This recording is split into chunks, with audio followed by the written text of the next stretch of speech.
O mal do século, quando o assunto é sexo, que se chama pornografia. Eu falo que ele é um mal, assim, gigante, porque eu nunca conheci ninguém, eu volto a falar, eu nunca conheci ninguém nessa caminhada que eu tenho com Jesus, um amigo, ou uma amiga, a gente não fala geralmente disso, mas um amigo que trombou comigo e falou, não, eu não sei o que é isso, eu nunca... É um mal que ele se alastrou de uma forma, mas nos anos 90, 80... Quando eu era adolescente, criança, nos anos 90, era mais difícil para você ter contato com isso. Você tinha que batalhar, você tinha que ir numa banca de revistas, Hoje, com a tecnologia, isso se tornou assim, se você digitar uma coisa errada no Google, já aparece alguma coisa. É terrível, tá escancarado hoje, né? Esse vocês acreditam que tem sido um problema pontual, eu amo essa palavra, um problema pontual na vida de muitas pessoas? Vocês encaram esse tipo de problema? Como que é isso? Sim, de 40 alunos, 30. Porque não é muito nas mulheres, né? Mas também acontece. Porque a mulher que ela não é sincera e ela não tem um relacionamento saudável com o homem, ela já acessou um nível de moralidade, ela acaba se masturbando sozinha porque ela não aguenta. E para não fazer coisas piores, ela vai nesse âmbito, porque para ela é menos pior diante de Deus. Mas é um problema que acontece muito. Eu acredito que, como pastor e líder, os pastores e líderes precisam olhar para isso, fazerem os encontros voltados para quê? Para a cura da alma. Aonde que abriu esse acesso? Aonde que começou? Lá na infância, vendo um vídeo pornográfico do pai. Acontece muito de escutar os pais fazendo sexo. Tem pais que dormem no mesmo quarto que os filhos, acham que os filhos estão dormindo. O inconsciente está pegando, está escutando a sensação, a energia, a frequência. Você que é músico, que entende frequência, sabe que aquela frequência vai invadir o ambiente. Aquela criança, inconscientemente, dentro dela, está sendo violentada, abusada por aqueles pais. E aí, quando a gente vai tratar, é aquilo que eu perguntei pra você. Você sabe que você comeu há um ano atrás? Não. Nesse dia, onde você estava? Não sei. Mas dentro de você existe uma memória que reteu a questão sensorial, a questão de frequência, a questão de som.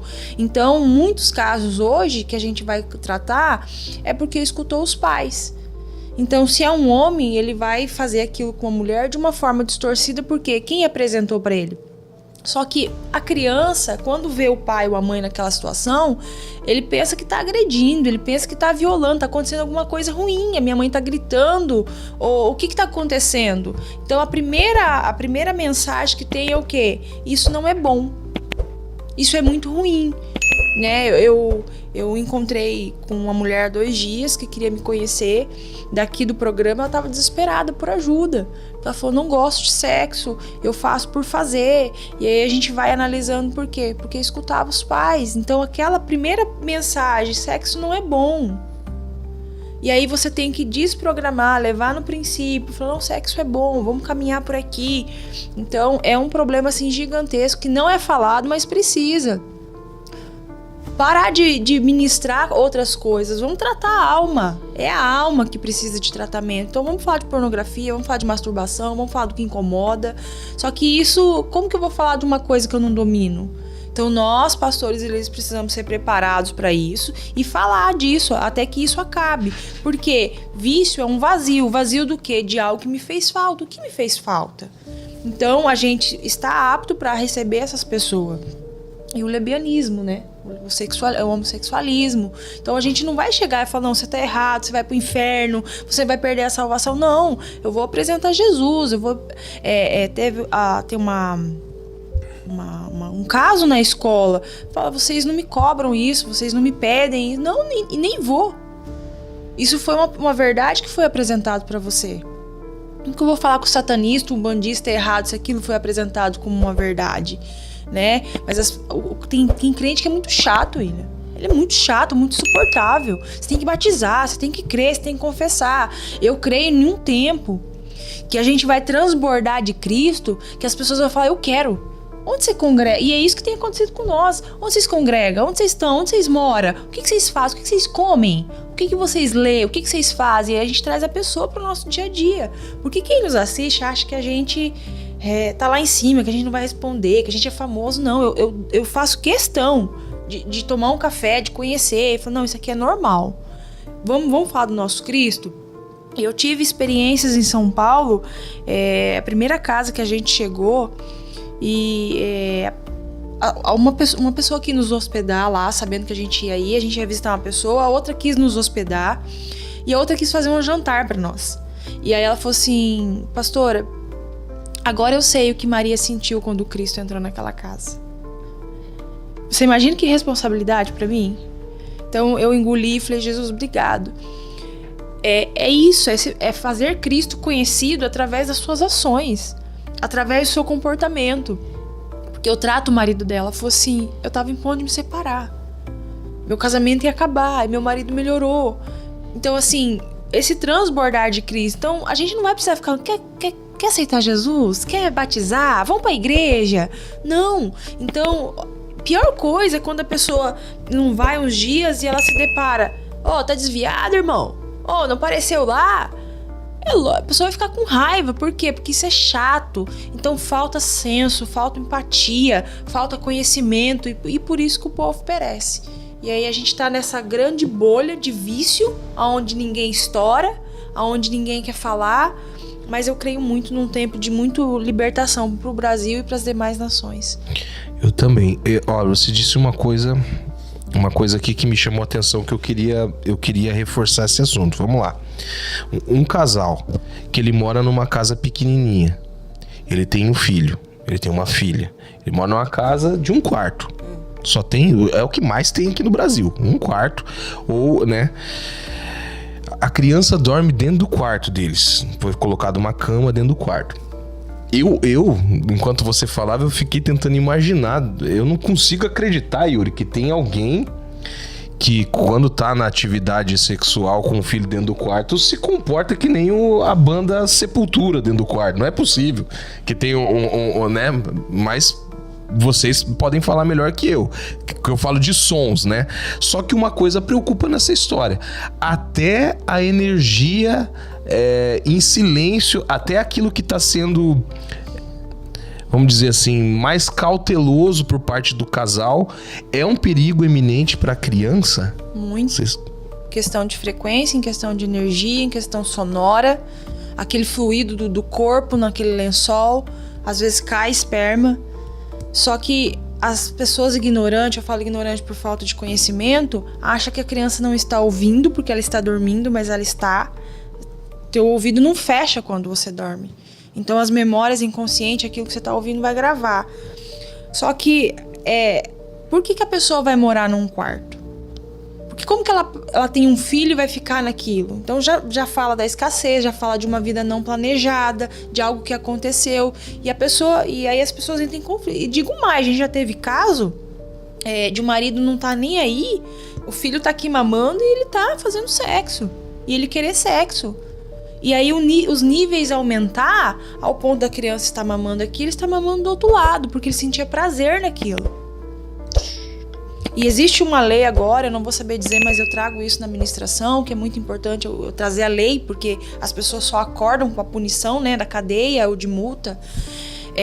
Tem pais que começam fazendo sexo, mas daqui a pouco, se uma criança ele levanta no berço, no quarto, começa a olhar, isso é um crime. É um crime. Só que daí aqueles pais começam a desenvolver prazer porque aquela criança inocente está olhando. E aí o prazer dobra. E aí o negócio fica mais profundo.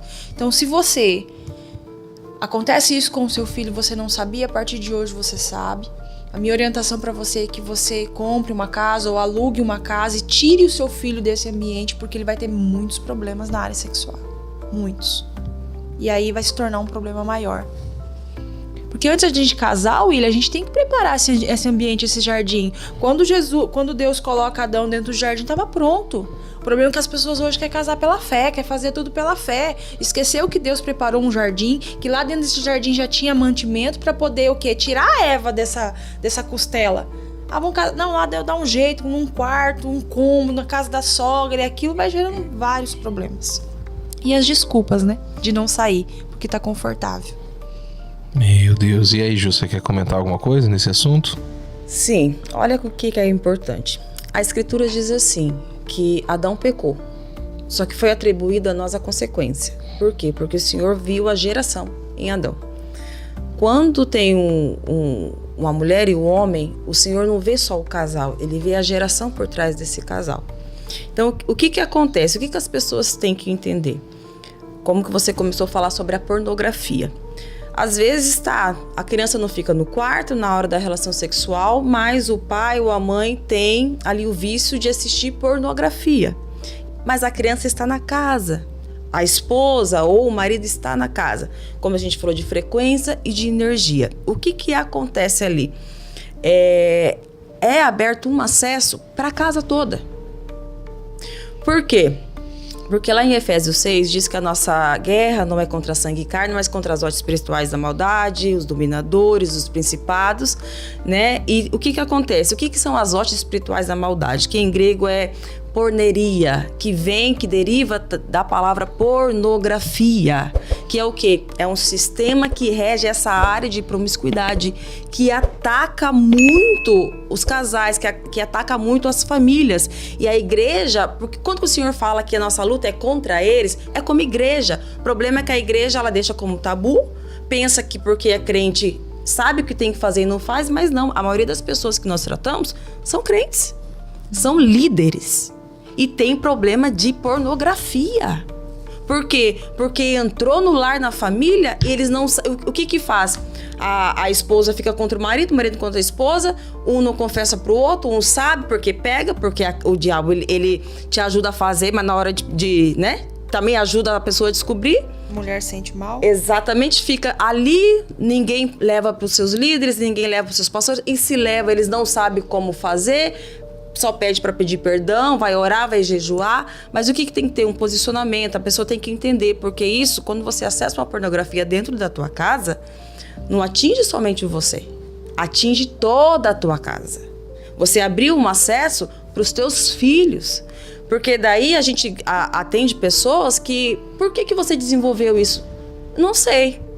E quando a gente vai ver, teu pai, tua mãe, tinha costume de pornografia? Olha, eu não sei, mas eu achei algumas fitas na minha casa. Fitas, né, pornô. Então quer dizer que assistiam.